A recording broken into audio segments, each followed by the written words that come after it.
Почитувани. Очигледна е безнадежноста во редовите на Социјалдемократскиот сојуз. Тие ги повторуваат истите тези кои не успеваат да ги протнат во јавноста изминатите неколку дена поради нивната неиздржаност и неаргументираност. Наместо ова, господинот Зоран Заев треба да одговори на македонската јавност како се случи неговото семејство, кое пред 15 години беше просечно богато, денеска да е едно од најбогатите семејства во Република Македонија. Почитувани, тоа се случи преку проектот СДСМ Македонија 2006 година, проект со кој се збогати партиската олигархија на СДСМ, а народот се осиромаши. Во овој проект СДСМ беа отпуштени 198.364 работници, беа уништени 674 фабрики, фирми и комбинати, од кои барем 154 беа големи.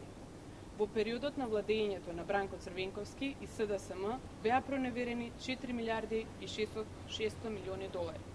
Почитувани, кога сме веќе кај секојдневниот партенски ангажман на Зоран Заев, прашуваме: што прави господинот Заев последниве 2 работни дена во Скопје, во работно време во штабот на СДСМ, наместо како градоначалник на општина Струмица да биде на своето работно место во општината?